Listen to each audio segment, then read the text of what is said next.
আপনি আপনার প্রয়োজনে আপনার জিমেইলটি কোথায়, কোথায় ব্যবহার করেছেন সেটা কি আপনি জানেন? আপনি বিভিন্ন প্রয়োজনে বিভিন্ন ওয়েবসাইটে গিয়ে আপনার জিমেইল দিয়ে আপনি পারমিশন দিয়েছেন। মানে লগইন করে সেটা ব্যবহার করেছেন। বা বিভিন্ন অ্যাপস বা অ্যাপ্লিকেশনে কিন্তু আপনি জিমেইল বসিয়ে সেখানে লগইন করেছেন করে আপনার কাজ আপনি উদ্ধার করেছেন। কিন্তু কাজ শেষে কি হচ্ছে আপনি ওখান থেকে কেটে দিয়েছেন বা বেরিয়ে এসেছেন। কিন্তু আপনার Gmail এর পারমিশন সেখানে কিন্তু রয়ে গেছে। অর্থাৎ তাদের কাছে কিন্তু Gmail এর পারমিশন সেভ হয়ে রয়েছে।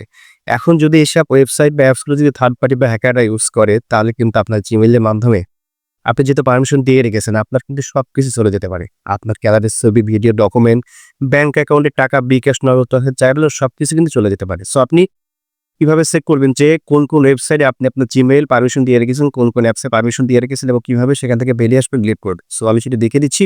তার আগে অবশ্যই ভিডিওটি শেয়ার করে দিবেন। আপনার অন্য বন্ধুরা জানতে পারবে এবং প্রতিদিন নতুন কিছু জানতে পারবে। পেজটিকে ফলো দিয়ে আমার সাথেই থাকুন। ফার্স্ট অফ অল আপনি চলে যাবেন আপনার ফোনের Gmail এ। যাওয়ার পরে যে প্রোফাইল দেখছেন এখানে ডান সাইডে এখানে ট্যাপ করে দিবেন।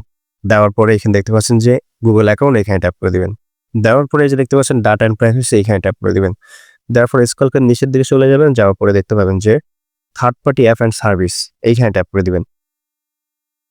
দেওয়ার পরে এখন দেখতে পাচ্ছেন টোটাল ১০ অ্যাপস সার্ভিস অর্থাৎ sign in with Google ১০ account. মানে হচ্ছে যে আমি ১০ টা সাইটে বা অ্যাপসে আমার Gmail দিয়ে আমি লগইন করেছি। অর্থাৎ সেগুলো আমি ব্যবহার করেছি বিভিন্ন সময়। ১ম এ দেখতে পাচ্ছেন যে Adobe Rush এগুলা কিন্তু আমার ফোনে নেই এই অ্যাপসগুলা। কিন্তু এই অ্যাপসগুলো যখন আমি ইনস্টল করেছি তখন আমার Gmail দিয়ে আমি লগইন করে ব্যবহার করেছি।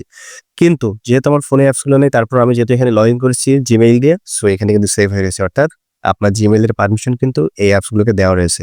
নিচে দেখতে পাচ্ছেন এগুলা এই যে লালালাই বিভিন্ন সাইটে গিয়ে আমি আমার প্রয়োজনে আমি অ্যাক্সেস দিয়েছি Gmail এর। তারপরে Skybeauty, Intime এগুলো কিন্তু আমি পারমিশন দিয়ে রেখেছি।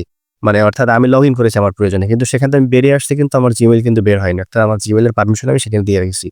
এখন যদি এই পারমিশন গুলো দেওয়া থাকে আর এই অ্যাপস গুলো যদি কোনো থার্ড পার্টি অর্থাৎ হ্যাকাররা ইউজ করে বা তাদের ওয়েবসাইট হয় তাহলে কিন্তু Gmail অ্যাক্সেস এর মাধ্যমে আপনার photo, video, document, bank account এমনকি নগদ বিকাশ সব টাকাও কিন্তু আপনার চলে যেতে পারে এই Gmail এর মাধ্যমে। মানে আপনার পুরো ফোনটি তাদের কন্ট্রোলে চলে যেতে পারে। সো তখন আপনি বিপদে পড়তে পারেন। সো কি করবেন? অবশ্যই এগুলো আপনি ডিলিট করে দিবেন। সো কিভাবে করবেন? ফার্স্ট আমি দেখিয়ে দিচ্ছি যে Adobe এখানে ট্যাপ করে দিলাম। দেওয়ার পরে দেখতে পাচ্ছেন এখানে যে delete all connection you have with Adobe so এখানে ট্যাপ করে দিবেন। দেওয়ার পরে যে কনফার্ম করতে হচ্ছে ডিলিট কনফার্ম। দেখতে পাচ্ছেন যে এই অ্যাপসটি কিন্তু আর থাকবে না। Adobe একটু পরে চলে যাবে দেখতে পাচ্ছেন। সো দেখতে পাচ্ছেন এই যে টোটাল ৯ হয়ে গেল অর্থাৎ Adobe চলে গেছে। এভাবে এক, এক করে কিন্তু সব আপনি ডিলিট করে দিবেন আপনার সুবিধার জন্য।